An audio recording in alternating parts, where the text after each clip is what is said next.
I have missed having you on the show with me.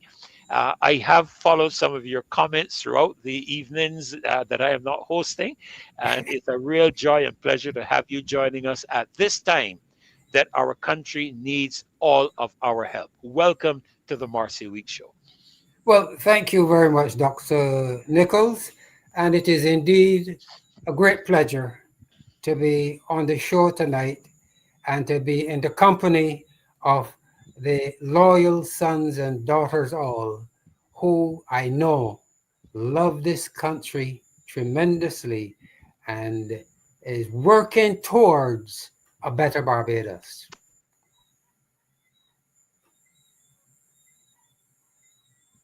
Yes, Yes? sir. So we know that you're going to be sharing some things with us. I think you have a video that you wanted to share with us as you go into your segment, and I hope Dave has that set up and can go. But over to you, sir, so that we can be educated again tonight, because that is what this show is about: education, activation, motivation, a number of different things. So go right ahead, sir.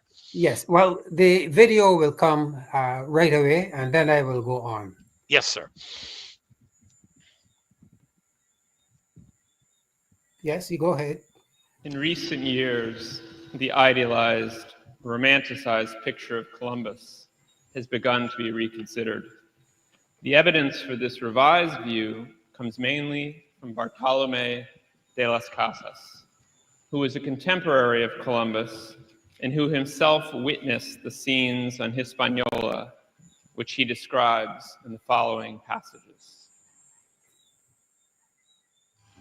The Indies were discovered in the year 1492. 49 years have passed since the first settlers penetrated the land, the first being the large and most happy isle called Hispaniola, perhaps the most densely populated place in the world. There must be close to 200 leagues of land, and all discovered was a beehive of people, as though God had crowded into these lands the vast majority of mankind. And all the infinite universe of humanity, these people are the most guileless, the most devoid of wickedness and duplicity, the most obedient and faithful to their native masters and to the Spanish Christians whom they serve. And because they are so weak and complaisant, they are less able to endure heavy labor and soon die of no matter what malady. They are also a poor people, for they not only possess little, but have no desire to possess worldly goods. They are generally naked, with only their pudenda covered somewhat, and sleep on a kind of matting or else in a suspended net called hamacas. They are very clean in their persons, with alert, intelligent minds, docile, and open to doctrine, very apt to receive our holy Catholic faith, to be endowed with virtuous customs and behave in a godly fashion. Yet, into this sheepfold, into this land of meek outcasts, there came some Spaniards who behaved like ravening wild beasts, like wolves, tigers, or lions that had been starving for many days, and to such a degree that this island of Hispaniola, having a population that I estimated to be more than 3 millions, has, after 40 years, a population of barely 200 persons.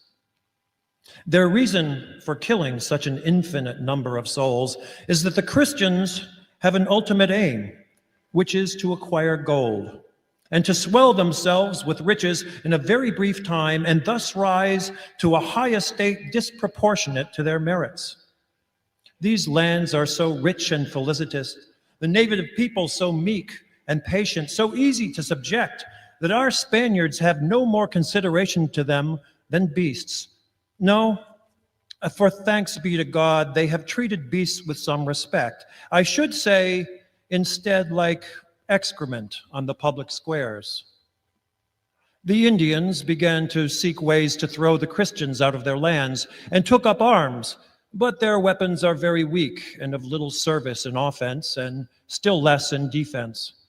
The Christians, with their horses and swords and pikes, began to carry out massacres and strange cruelties amongst them, and spared neither the children nor the aged, nor pregnant women, no women in childbed, not only stabbing and dismembering them, but cutting them to pieces as if dealing with sheep in a slaughterhouse. They made low, wide gallows on which the hanged victims' feet almost touched the ground, stringing them up in lots of 13 in memory of our Redeemer and his 12 apostles, then setting burning wood at their feet and thus burned them alive. When tied to the stake, a very important noble, the cacique Hatue, was told by a Franciscan friar about the God of the Christians and the articles of faith, and what he could do in the brief time that remained to him in order to be saved and go to heaven. The cacique was told if he did not adopt the Christian faith, he would go to the inferno where he would suffer eternal torment. He asked the friar if Christians, on the other hand, went to heaven. When told that they did, he said he would prefer to go to hell.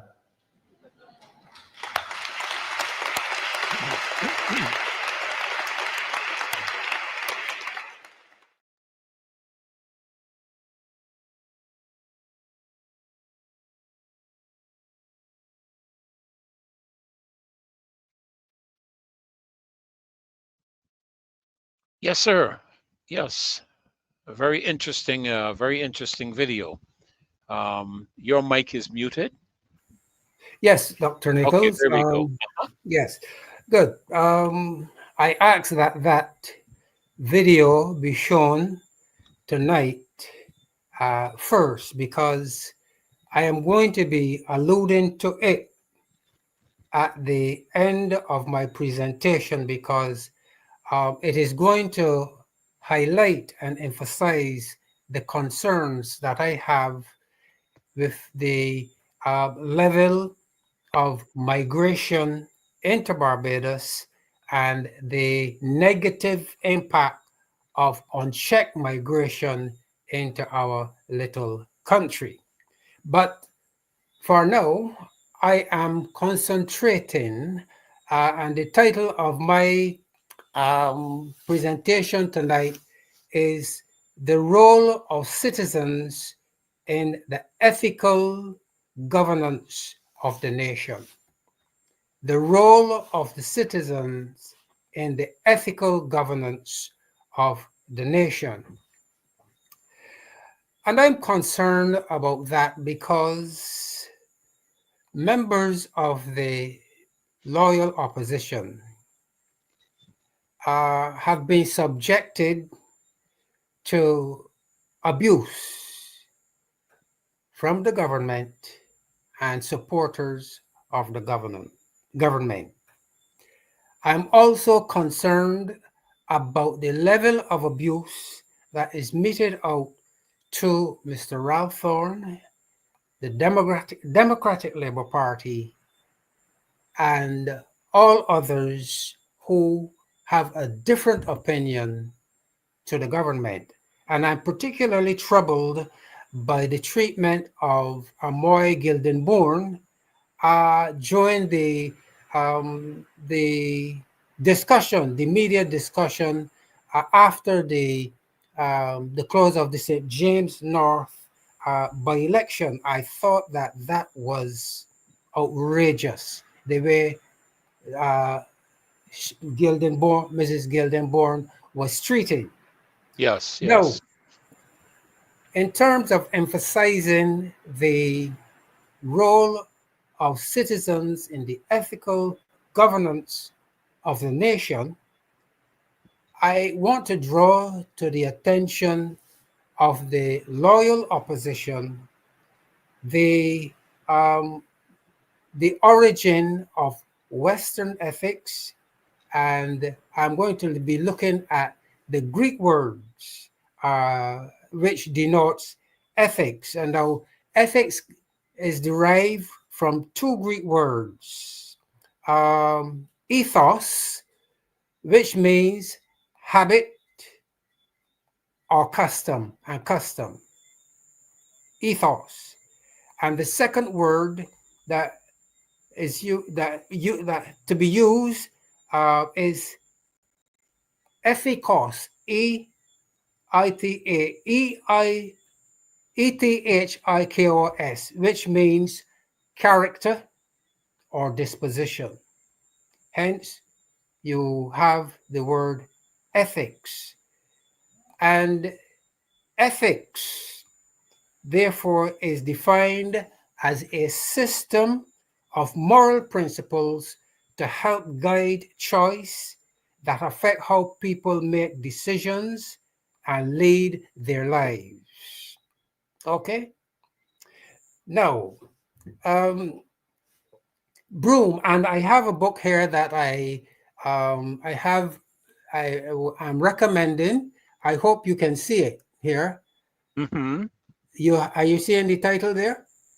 I'm just looking here. Yes, I think I can. Just try to get a couple things out of the way. Yes. Well, Yes, let me read it for you. an It, ethical. yeah. Put it back up again. An ethical turn in governance. Yes, and Yes. the subtitle. Yes, a call for a new development narrative. The call for a new Yes, development and narrative. Yes, sir. this is this was written by Pearson A. Broom. It's a very interesting book that I would like to I would recommend for good reading by anyone who is interested in the idea of ethical governance or the involvement of ethics in the governance of a nation. Now, um, he said that issues of ethics and good governance have been evident since the time of Socrates and Plato and so and the Greek philosophers. But I want to say to the loyal opposition that ethics and good governance did not the ethics and good governance, I must say, existed way before the Greeks, right? Because the Greeks were educated in ancient Kemet, or what is today Egypt. They learned all of their philosophy, all of their knowledge about ethics and so on from Africa. But we are never told about the African contribution to the development of philosophy, ethics, and good governance. And I would refer you later on to something. Now, what is citizenship? Now, don't forget that I'm speaking about the role of the citizen in the ethical governance of a nation. And therefore, I'm saying that citizenship has everything to do with the people's active participation and involvement in the governance of a nation. Yes. Okay? The citizen's role in the governance of the nation does not and will not diminish or exclude the role of the government in the nation, because there is a place for government in the development of a nation. But when I emphasize the role of the citizen in the ethical governance of a nation, I am not in any way uh, denying the right of the government to participate in the management of the nation. Now, what then is the role of the government? According to the book that I showed you there just now, written by Pearson A. Broom, and he is referring to Plato, who is saying that the government has the responsibility to enforce law and to resolve disputes among citizens through deliberations about public policy. That is the role of government, okay?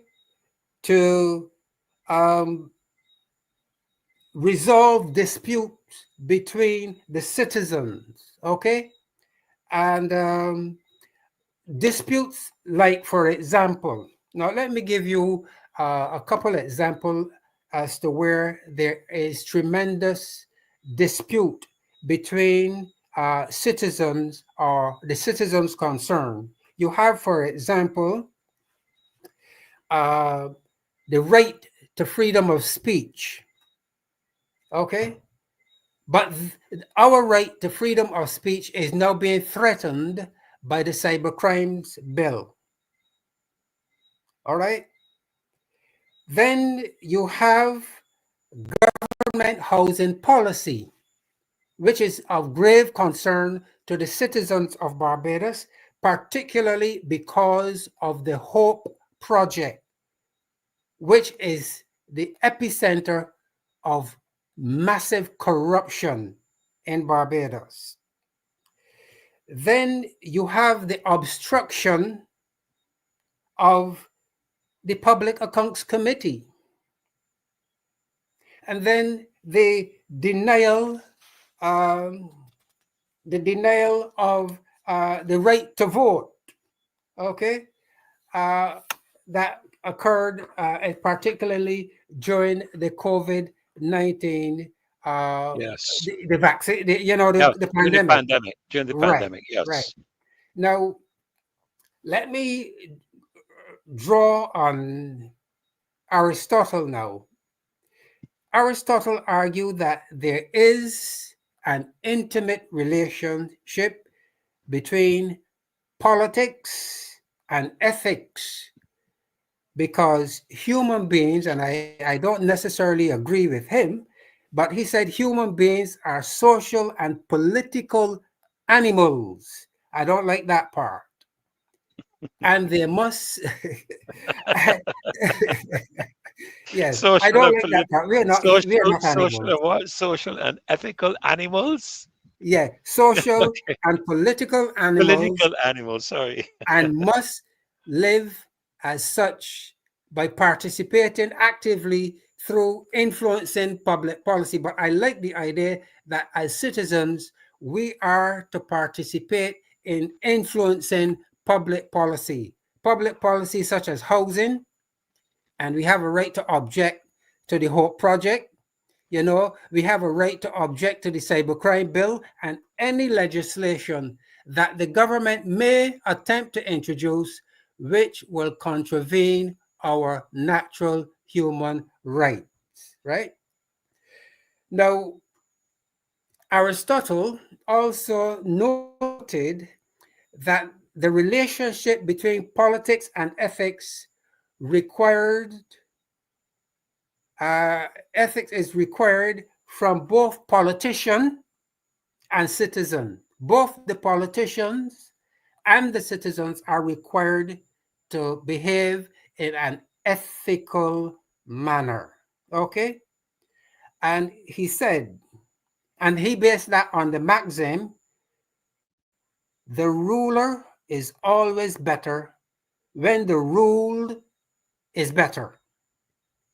And Pearson Broom explained that good governance changes ordinary people's lives for the better, and that good governance is better when the people are better. And I want you to juxtapose that with the behavior and the attitude of the government towards Barbadians.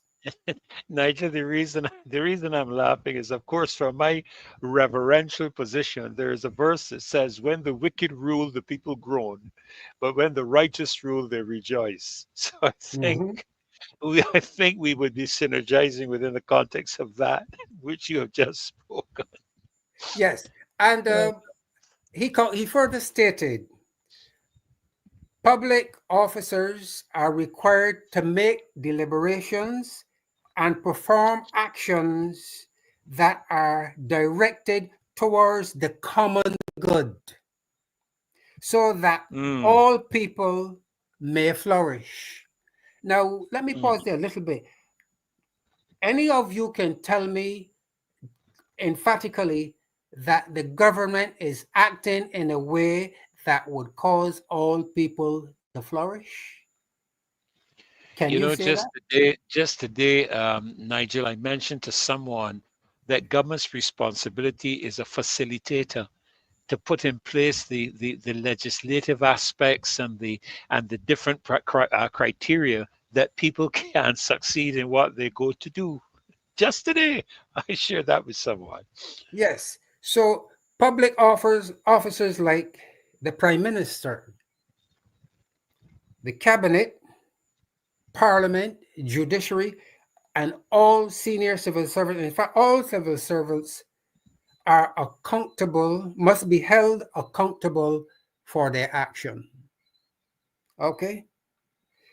Citizens must therefore know their rights and know that they are morally obligated to participate in all democratic events.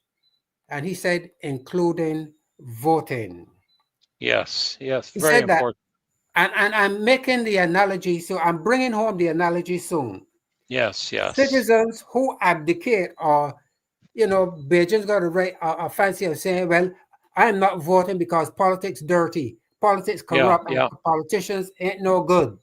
That's an attitude in Barbados. yes, yes. But Pearson Broom is saying that citizens who abdicate their responsibility to hold politicians and government accountable are blamed for poor governance. So I hope Okay. those who are saying that they are not voting and they're done with voting and politicians dirty and blah blah blah, I hope they take note of that. Could you Okay? repeat that, Nigel? Repeat that so that everyone can hear it again. Repeat that. Yes. Yes.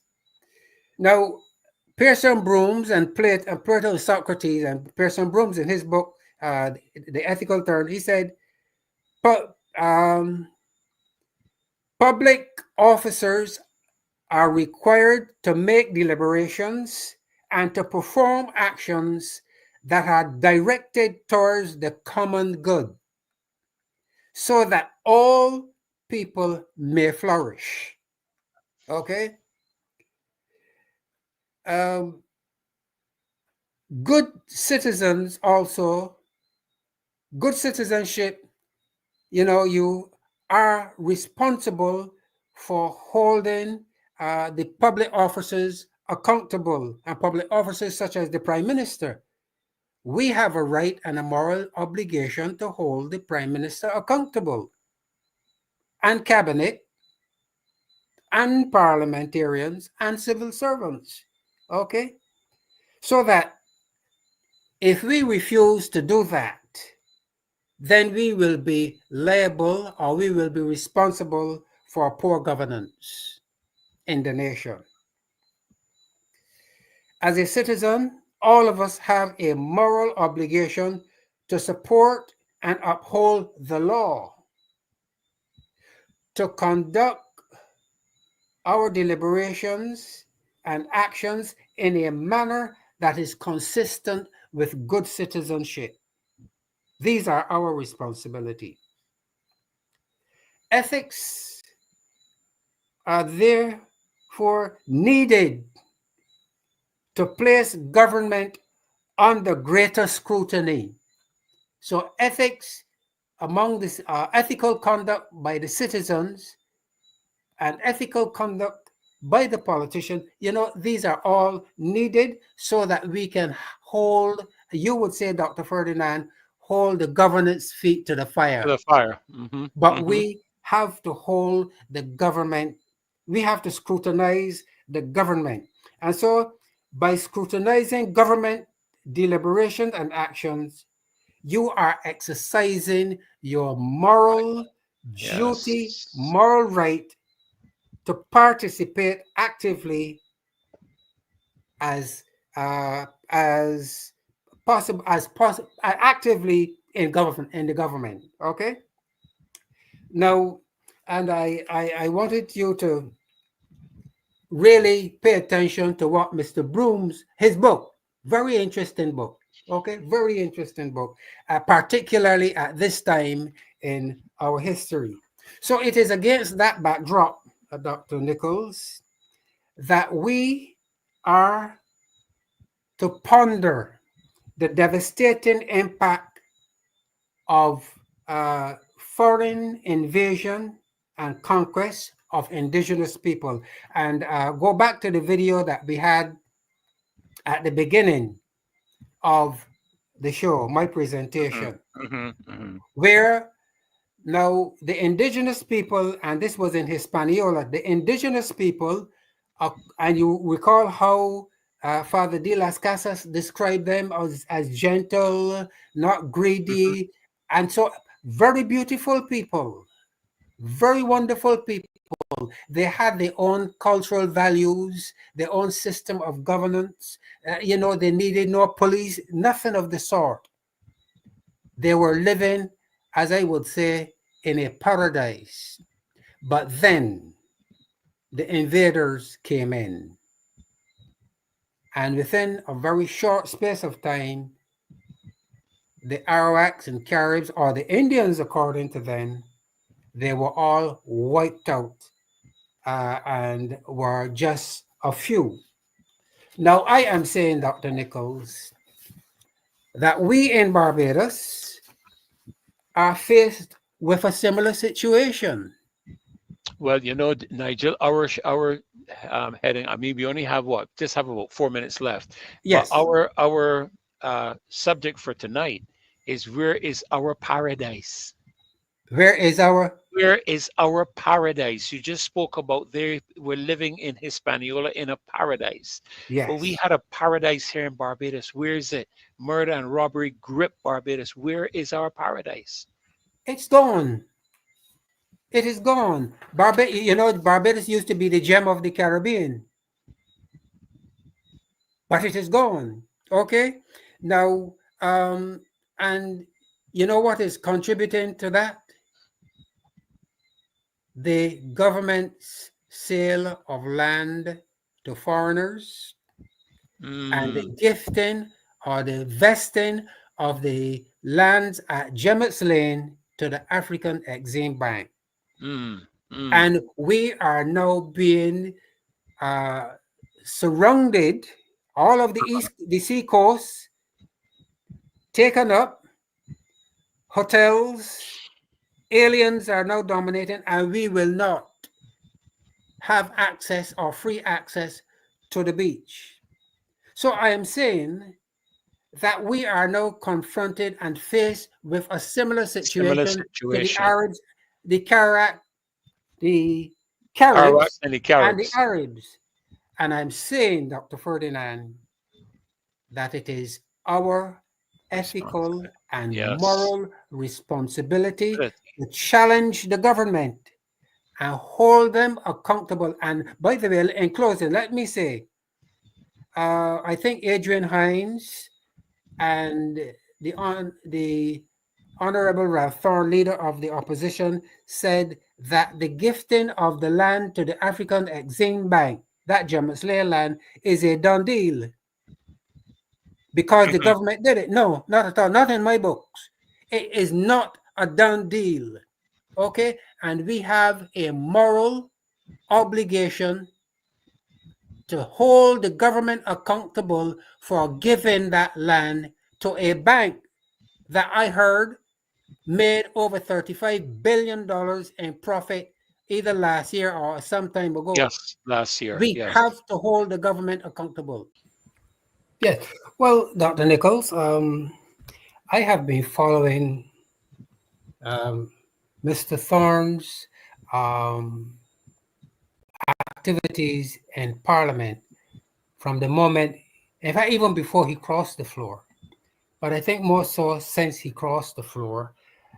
And I think Mr. Thorne has demonstrated time and time again a high level of ethical conduct in the business of the leader of the opposition. I have every confidence in the integrity and the honesty of Mr. Ralph Thorne as leader of the opposition. And he constantly refers to the separation of powers. And I'm saying that there is a special reason for the separation of powers in a democracy. If there is no separation of powers in the democracy, then you have confusion. So that, and also the Police Act is quite clear as to who really must give guidance or oversight to the police service. That is the Commissioner of Police. So that the Prime Minister or any other official does not have the right to interfere in the day-to-day management of the police service, because that role is designated to the Commissioner of Police and his staff. Okay, so that when the Prime Minister, for example, I think there was some time during the pandemic when a call was made to the Prime Minister from the St. Michael area, and the police were asked to withdraw from a particular location. That is clearly outrageous and should never have been. The only person who should have given instructions to the police at that time was the Commissioner of Police. And certainly I don't think that the Commissioner of Police would have asked his officers to withdraw or to desist in the execution of their duties. So there is a reason for the separation of powers, and the Prime Minister clearly does not have the right to intervene in the day-to-day management of the police service or any other government institution. Serious pushback. I think this is where we need to really push back on the matter. Again, your And thoughts, Nigel. yeah, and I think also along that pushback must also come from the citizens, Yes, because whatever decision the Prime Minister or any government makes is going to affect the citizens. yes. And as citizens of this country, we must keep our eyes open. We must be vigilant, and we must scrutinize every action of the government. Because, as I often say, the government is not a self-appointed entity with absolute power over the citizens. We elect them, we put them into office, and therefore we have a moral and an ethical responsibility to scrutinize everything that the government does. And if at any point in time the government begins to act in a way that is contrary to our good, our well-being, then we have a We have right to act. and a duty To act. to act. So we're looking to you. Nigel, did I hear you just now? I heard Yes, yes, Dr. yes. Nichols. While we're waiting for these calls to come, and I could interrupt you at any point. You arose Yes. as soon as I see a call coming. Go ahead. You know, since 2018, I have been asking myself, and I've been wondering if the Prime Minister has the qualities of leadership necessary for leading Barbados, particularly in this crisis or these crises that we are in. To me, she does not demonstrate the quality of leadership that is mandatory to move Barbados forward, to move Barbados beyond, according to Rose, the tipping point. Uh, it calls for someone with a vision. And as far as I'm concerned, and as far as I can see, neither the Prime Minister or the Cabinet, they do not have the necessary vision Mhm. to lead this country.